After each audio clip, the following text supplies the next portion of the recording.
Today in our 2011 Chevrolet HHR, we're going to be taking a look at and also showing you how to install the Blue Ox base plate kit with removable arms.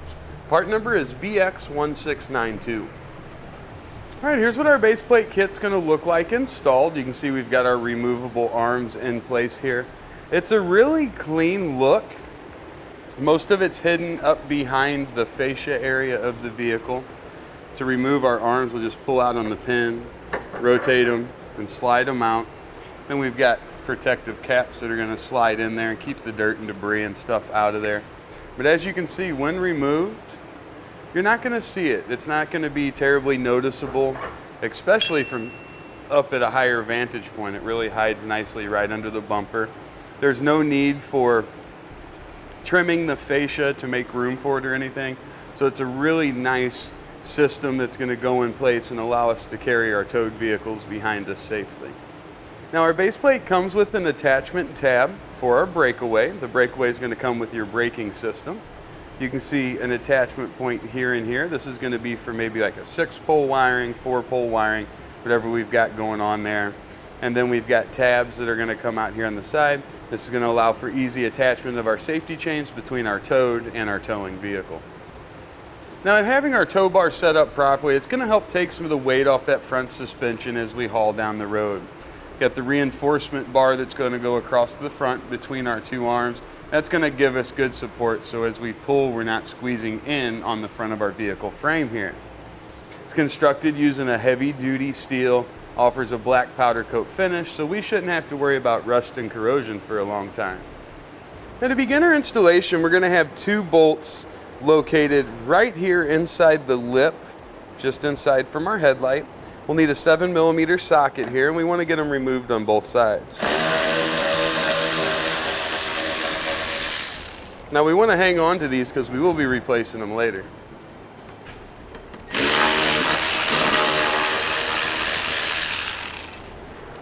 Now we're going to move into our wheel well area.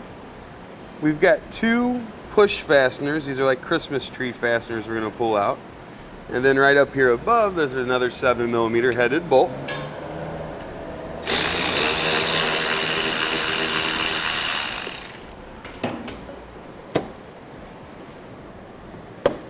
And we'll go do that over on the passenger side. Now we're going to come just in front of our tire, and we've got 2 more of those push fasteners here we'll need to remove, one here and one here.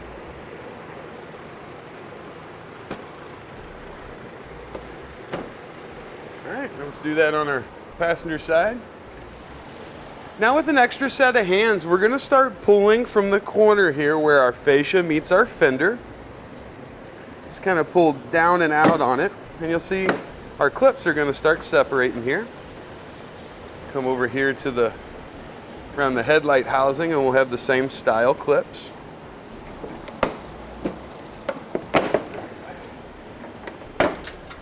Alright, now we just want to gently pull out a little bit, and we need to look here at our lights on the corner. There's going to be a little fastener here.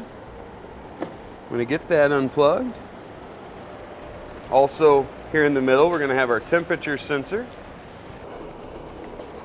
When we get that separated, now we're ready to put our fascia over somewhere out of the way and safe. Now we're ready to get the bumper beam out of the way, or the bumper brace here. 13mm sockets, what we're going to need, and we've got 1, 2, and 3 bolts on each side here to pull out.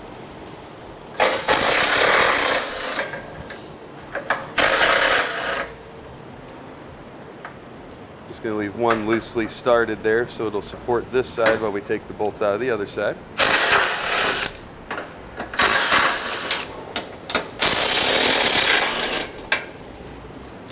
Alright, now we can set this guy aside. Now we want to bring our base plate in now, get it positioned. We want to bring it below the bumper supports there, and then we'll raise it up. Now it's a good idea to have yourself an extra set of hands so they can kind of hold this in position for you while you get it clamped in place, and also get the side plates put in. Plate's going to go right down in our gap here, just like that. We want to put one on each side.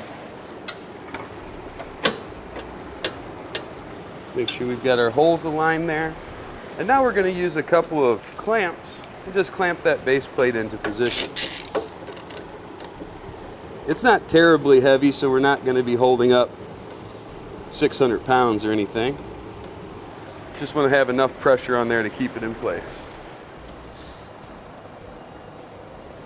Now you'll see here on the bottom of our base plate, we're here on the driver's side, there's going to be two holes, one here, one here. Those are going to act as our lower attachment point on each side of the vehicle.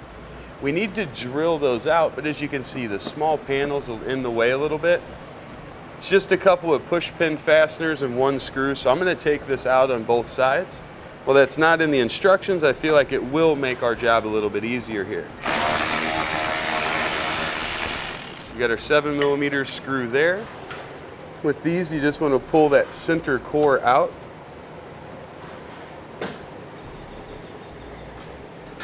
Once we've got that out, that fastener will come with it. As you can see, that's already going to give us some wiggle room here. Got one more of those push pin fasteners right up here. Now, and then right in behind this panel.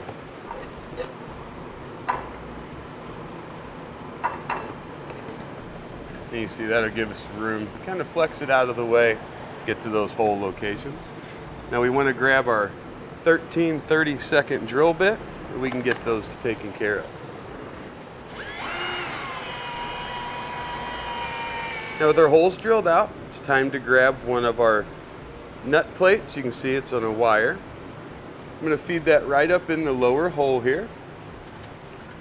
And I want to move that back so it's in line right above the hole that we've created here. Now on all the bolts and hardware that we put in, we're going to be using red Loctite. So we're going to be sure to have that. And we'll just get that aligned. And we're going to thread it in. Let's do the same thing for our other hole location there. Now you see we put bends in our wire. And what I do is just kind of hold my nut plate up there. And I see where my opening is, and I want my bend to be pretty close to that opening. That's going to allow me to get it up and in and place it over top. I always like to start with them level. Like that. I usually put a bend down here in the bottom just to give me something to kind of hold on to. And then that needs to go right up in the same spot there.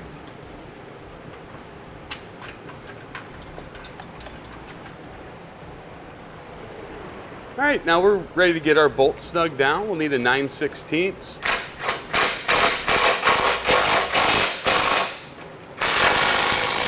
Once we've got those snug, we'll want to look in our instructions, find our torque specifications, and torque them down appropriately.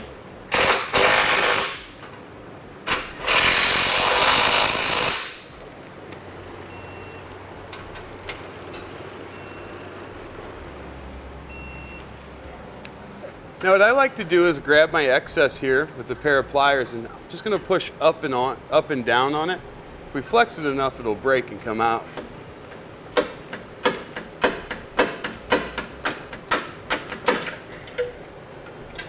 And just like that. You can also tuck them up inside the frame, or you can cut them off, but that might promote rattling down the road. Now we're going to get our 3 holes drilled on the inside section here. And we're going to be using a 13/32 drill bit. This one's going to be fairly straightforward to get to. The other 2, we're going to have to use a longer drill bit of the same size and kind of drill in on an angle. So you'll want to keep that in mind.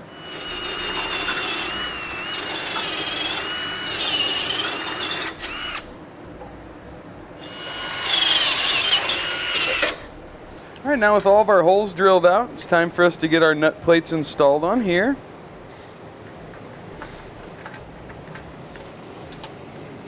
All right, now with them all started, we're going to snug them down and then get these torqued as well.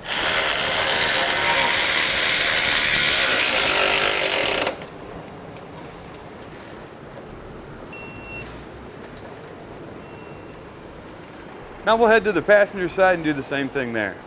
Now at this point, with the fascia still off of the vehicle, it's an excellent time to get anything mounted that you're going to need for your braking system. In our case, we're going to be using a breakaway switch. We've got a monitor wire here. that we're going to be running out of the front, just so when we get our fascia back on, it's already going to be in place. All right, now it's time to get our permanent safety cables installed.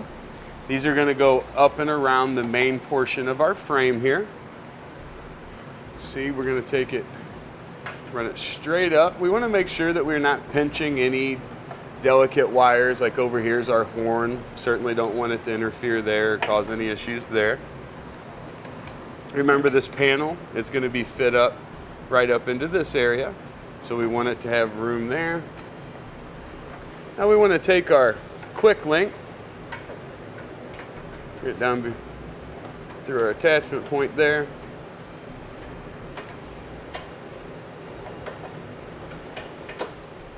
We'll start threading it up.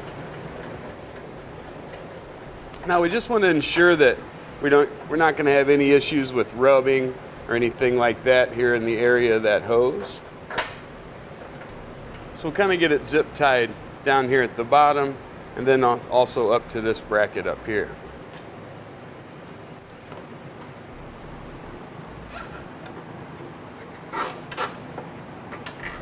All right, that should keep us pulled back out of the way, but still have a really good attachment point.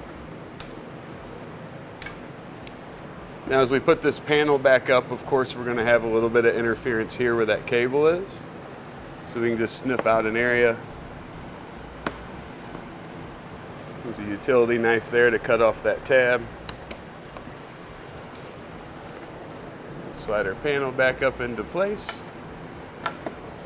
Slide in our fastener, and then we can just re-secure this with the attachment points we removed earlier.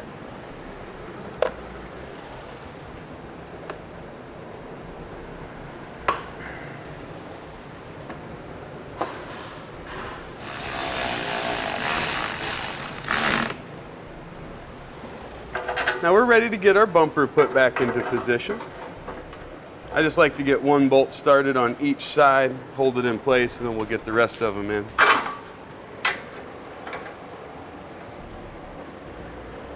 So let's snug these down.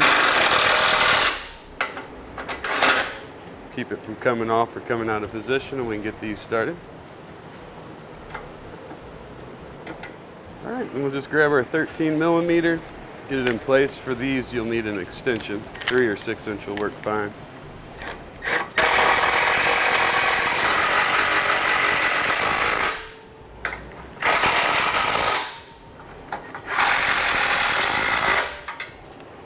Now we can grab our breakaway switch bracket. We want to mount this in here pretty close to our wiring so it's easy to get to. I'm going to go right about this area. We can use the provided self-tapping screw to get it secured. And I'm going to use this bracket so it steps towards the rear of the vehicle. We're going to be mounting the bracket kind of in this area, so let's just mark that out. We'll use a center punch to get a nice area there for us to drill in.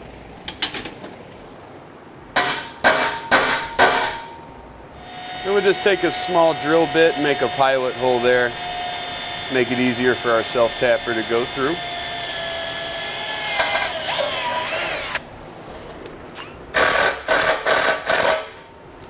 All right, that'll give us a nice secure spot to mount it. All right, now we're ready to kind of test fit the fascia here. Let's just hold it up in position, kind of get an eyeball and everything. Take a look under here. Looks like everything's going to fit in there pretty well, so we'll just want to pull out a little bit and connect our wiring harnesses. All right, now right here on the top of our fascia where we disconnect that temperature sensor, as you can see there's a small hole there. I removed the sensor. What I need to do is bring my hole over this way just a little bit.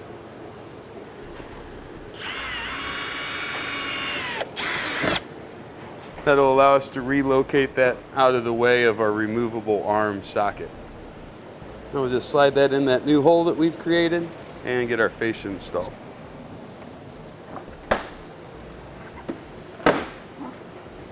And we'll just kind of push in at our joints, get everything to click back into position there.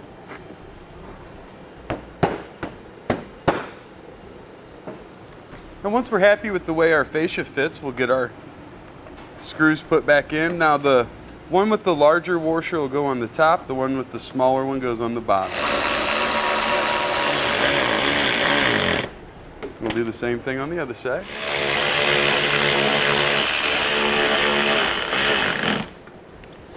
We're going to put our 7mm screw at the top and then our push fasteners in.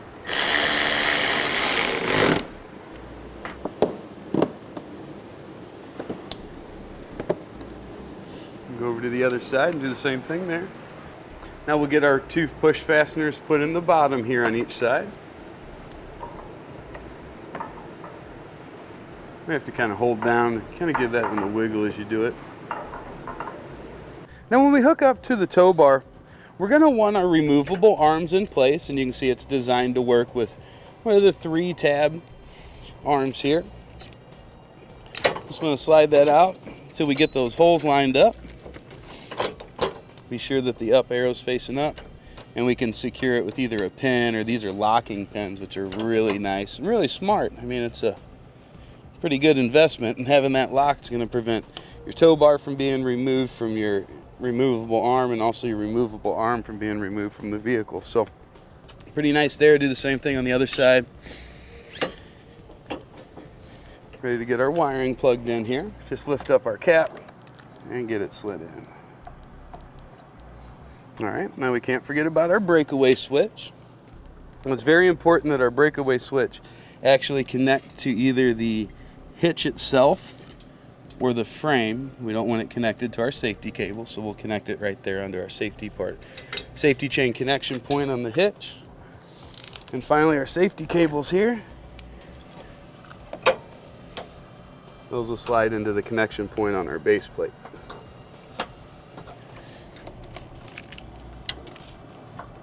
Now we're ready to place our vehicle in tow mode. And once we have it in tow mode, when we drive away, we want to make an F-shaped pattern. That way it's going to extend out our arms and lock them into the towed position. So we start turning a little bit to the right. Once we hear that lock out, turn a little bit to the left. Once that's locked out, we're ready to hit the road.